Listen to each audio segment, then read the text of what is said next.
So now Gen Alpha, if they do not want to speak to you or they do not want to answer a question, they just do this. Oh. So it means that I can't speak right now, I'm mewing. Oh. That is rude. Okay, well, do you often have to decode the slang or nonverbal cues coming from Gen Alpha teens? Yeah, I have an 11-year-old at home, so this I is do right it up all the your time. alley.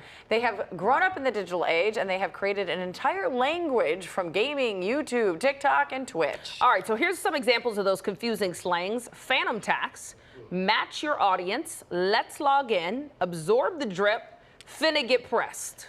Okay. Some of those I can feel like I can use my context clues, but here to explain some of the terms is Grant Barrett, who's a language expert and co-host of the radio show Away with Words. He's joining us to help us out. Grant, thank you for being with us. Good morning. Good morning. Okay, so we understand these slangs are coming from social media or gaming. How do these words get introduced and become common language for teens?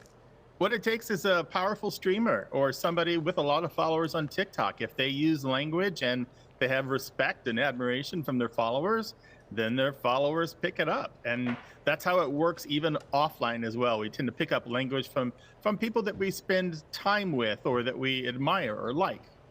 I feel like that's a lot of friend groups then too who are watching all these things and they all start talking. So it seems like you have a little Riz Grant.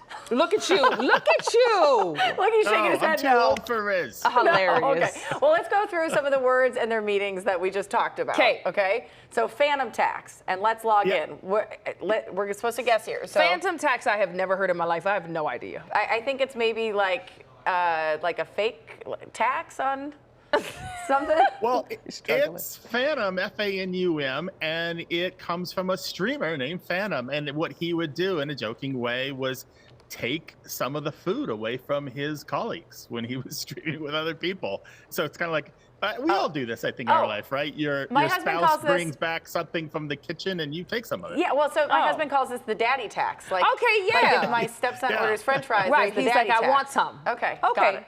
So let's log in. Oh yeah. So let's log in is a little more subtle, but it's a little ironic. This is from TikTok, a year or more old, and it's the idea like, let's get started. That's what I thought. Let's get into this. Let's get focused. Okay. That one, absorb the drip. Yeah, we just drip showed this is like screen. when you're like fly, right? Yeah, exactly. Now that's old school word, but yeah, fly, and to be fly is to have drip, and drip is to be dripping in style and quality clothing and a great appearance. Okay, well, how about Giga Chad energy? I'm guessing that's like mega energy. Well, there's this Russian model by the name of Ernest Kalimov, and there are these black and white photos that are very stylized that have been making the rounds, since 2017 or so. And he has this incredible jawline. The man is exquisite. He is just a gorgeous human being.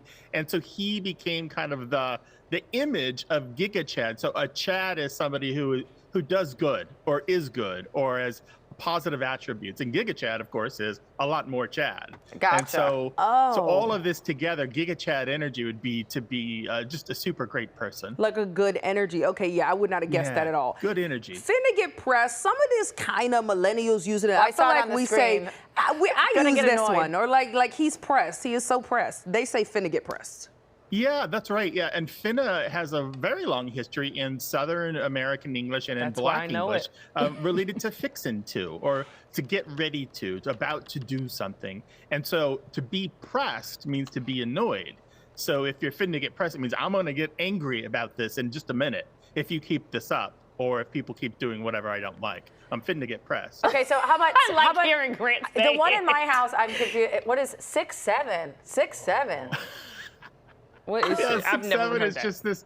It's got a really complicated history, but it has to do with an old joke about 6 and 7, and a basketball player who is 6'7", 6 feet 7 inches, and a bunch of other stuff.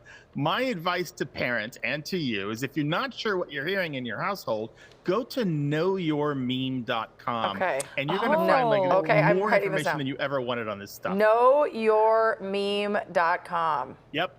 Nice. The great thing is most of these seem harmless, and it seems to be what every generation does, come up with their own language and way to communicate.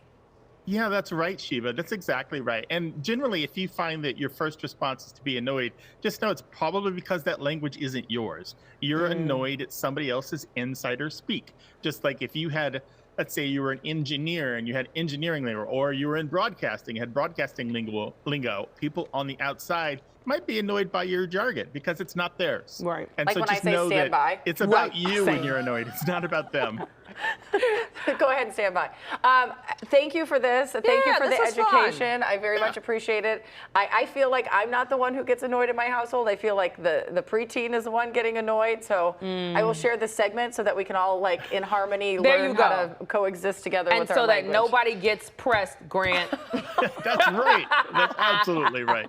Thank you both. Thanks for being